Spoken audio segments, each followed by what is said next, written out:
he's always talking about fighting Manny Pacquiao. So I send this message. He wants to fight Manny Pacquiao. Fight this guy next. Fight this guy next, because Manny only wants to fight the best lightweight in the world. Right?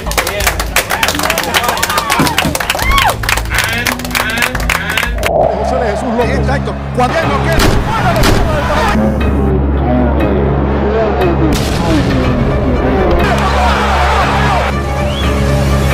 Una vieja tiene él aquí.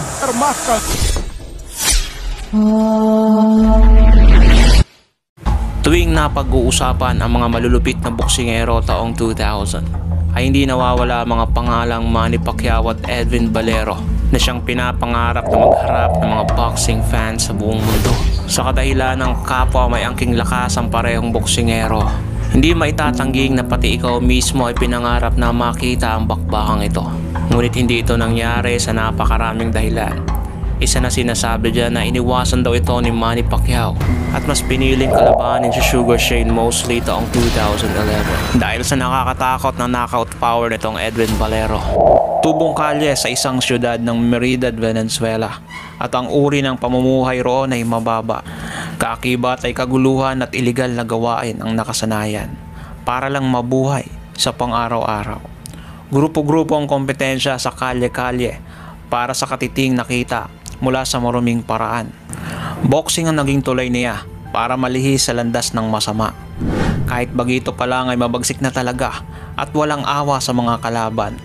Naging kampiyon sa 2 dibisyon at kahit ang mga top contender ay pinanghinaan noon. Kung hindi man tulog ay gugulpihin ang atunggali hanggang tuluyang sumuko. Si Valero ay binibuild up noon para maging future challenger sana ng isang prime Manny Pacquiao. Isa ito sa mga fantasy matches na kahit hanggang ngayon ay napapaisip pa rin ng mga boxing fans kung ano ang magiging resulta. Ngunit alam mo ba na kahit matigas itong si Valero, ay bumagsak rin ito sa mga kamay ng isang Latino. August 5, 2006, dumayo ang kampo ng challenger na si Valero sa Panama para tangkaing makuha ang WBA World Super Featherweight title mula sa kampiyong binansagang El Loco o sa Tagalog ay Baliw. Ito ang isa sa pinakamagandang laban sa taong iyon dahil literal na pukpukan sa bawat rounds. Unang rounds pa lang ay sobrang wild na ng palitan. Nakababa ang kamay ni Valero tuwing aatake, kaya tinatamaan ng solid na kanan. Subalit kinakain niya lamang ito. Akala ng kampiyon na nasaktan niya ang challenger, kaya nag-all out siya. Ngunit nag-backfire sa kanya kaya binilangan. Y la izquierda y cayó. Presentaciones de la AMB contemplan la regla de las 3 caídas y en poner el boxeo el Loco Mosquera. No lo ha hecho por leve que sea el golpe. Si pone rodilla o guante en tierra, pero que pierde. A terminar el primero. 5 segundos todavía. Y en la derecha. Sa round 2 ay mainit pa rin ang palitan na para bang championship rounds na. Parehong tinatamaan ng dalawa, ngunit mas umaabante ang kampiyon. Kaya ang crowd ay napapasigaw at napapatayo sa eksenang kanilang natunghayan. Gastado debe ser Valero, pero el Loco está arriesgando demasiado. Y Valero lo conecta con todo lo que tiene.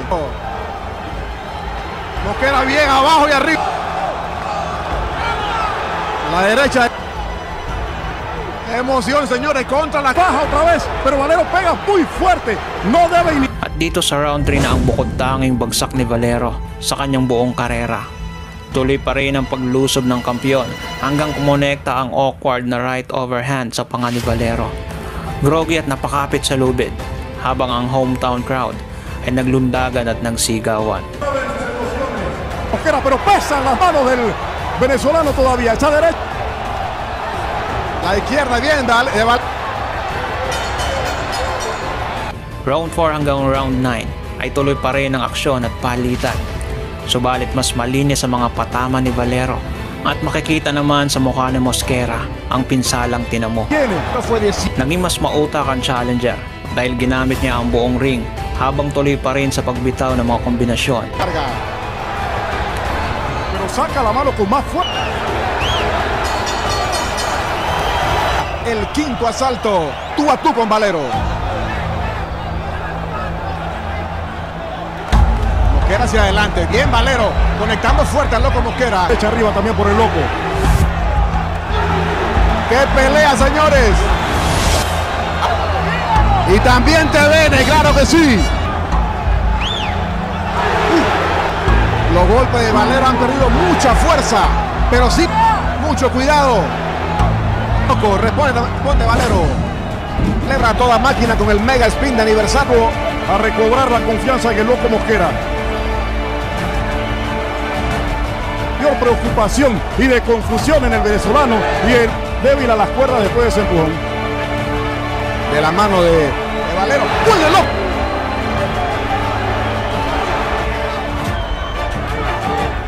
Dice el árbitro que no es para tanto. Responde Valero bien, ambas manos. Acción de Figali. La izquierda de Valero. El séptimo asalto. De arriba en puntos.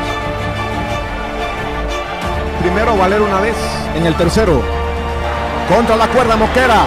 Recibió una buena mano. Están sangrando. No solamente está perdiendo problemas Mosquera.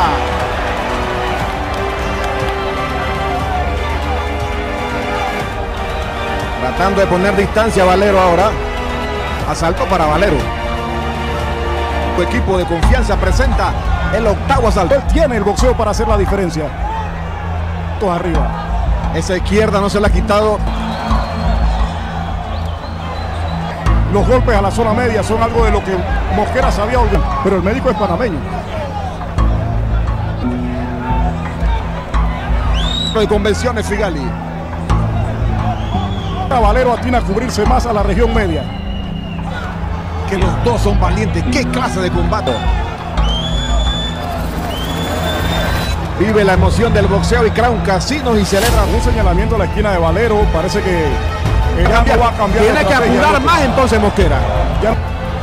Contra la cuerda. Está sentido Mosquera. Hombre veloz, aunque sí muy hábil. Pero si se para, cliente Loco Mosquera. Lo veo muy aguado en ese asalto. Entonces a varón de verdad Loco Mosquera. Las piernas del campeón por momentos falla. Sabe que su rival está herido y va a buscarlo. Impacto de los que debió haber recibido en una pelea ordenada.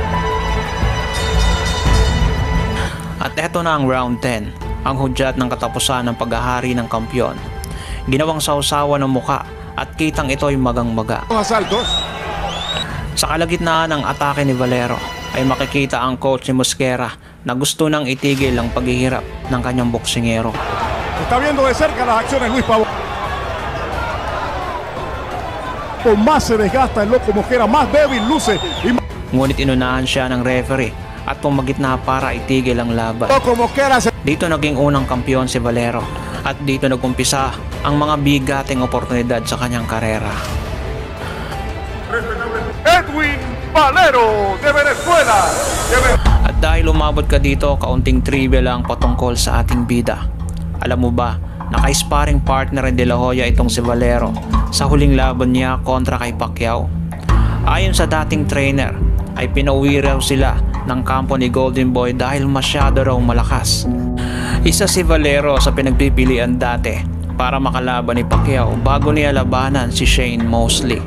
Nakalatag ang mga pangalang Shane Mosley, Andre Berto at Edwin Valero sa mga posibleng makalaban. Ang 4th Division World Champion Mikey Garcia ay naging sparring partner ni Pacquiao at ni Valero.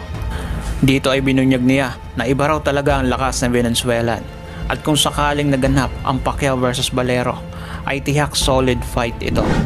Hiniling ni Valero noon na bakantehin ang titulo niya bilang lightweight champion para lang akyatin si Pacquiao. Talagang susuong sa butas ng karayom, ngunit dumating ang nakakagimbal na balita. Tinapos niya ang kanyang sariling buhay noong April 19, 2010 sa loob ng rehas pagkatapos maging suspect sa karumal-dumal na pagpaslang sa kanyang asawa. Isang malagim na pangyayari na ikinagulat ng mga boxing fans sa buong mundo at ang nooy sana'y potensyal na magiging alamat ay maaalala na lamang bilang parte ng malagim na kasaysayan. Kung nagustuhan nyo ang video ng tampok natin ngayon, paki-like and share. Mag-iwan ka na rin ng comments para sa iyong saloobin. At kung bago pa lamang dito ay paki-subscribe at huwag kalimutang pindutin ang notification bell button para updated ka sa mga umaatikabong videos tulad nito.